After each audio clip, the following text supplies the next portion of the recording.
આણંદની ખંભાત નગરપાલિકામાં જુગારધામ ધમધમે છે। બે સ્થાનિકોએ જુગારધામ ચલાવતા હોવાનો વિડીયો પણ વાયરલ થયો। સિંધી શોપિંગ નજીક આવેલા નગરપાલિકાનો આ બનાવ હોવાનો જુગારનો અડ્ડો બન્યો છે।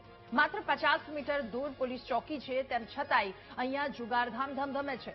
ગવરા પોલીસ ચોકીથી માત્ર 50 મીટર દૂર છે આ નગરપાલિકા। આણંદ પોલીસ અને સ્થાનિક પોલીસની કામગીરી સામે પણ સવાલો ઉઠ્યા છે।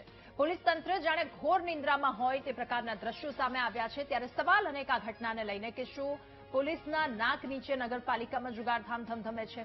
કોની રહેમ નજર હેઠળ નગરપાલિકામાં આવું જુગારધામ ચાલી રહ્યું છે? સવાલ એ પણ કે શું પોલીસના અધિકારીઓ કે જેમની આ મામલે કોઈ સાંઠગાંઠ છે કે કેમ?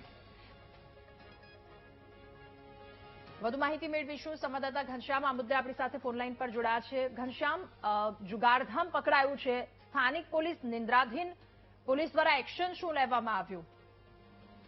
રાધા, ચોક્કસથી જે ખંભાત શહેર છે તેનો સિંધી શોપિંગ સેન્ટરની પાછળ જે નગરપાલિકાનો હોલ આવેલો છે, તે આ હોલમાં ખુલ્લેઆમ કેટલાક તત્વો દ્વારા જુગાર રમાડાતા હોવાનો એક વિડીયો સોશિયલ મીડિયા પર વાયરલ થયો છે। મહત્વની વાત એ છે કે કેટલાક જાગૃત નાગરિકોએ આ વિડીયો ઉતારીને સોશિયલ મીડિયા પર વાયરલ કર્યો છે। ત્યારે પોલીસ એટલે ગવારા પોલીસ ચોકીથી નજીકમાં જ આ જુગારધામ ચાલતું હતું। એટલે કહી શકાય કે જે જુગારધામ ચાલી રહ્યું છે તેને લઈને પોલીસની જે કામગીરી છે તેની ઉપર શંકાઓ ઉઠવા પામી છે।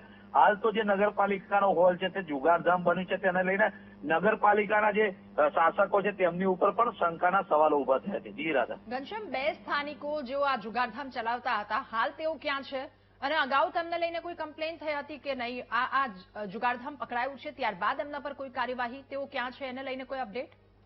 રાધા, ચોક્કસથી જે રીતે વિડીયો વાયરલ થયો છે ત્યારબાદ આ જે તત્વો છે જુગાર રમાડતા અને જુગાર રમતા અંડરગ્રાઉન્ડ થઈ ગયા છે।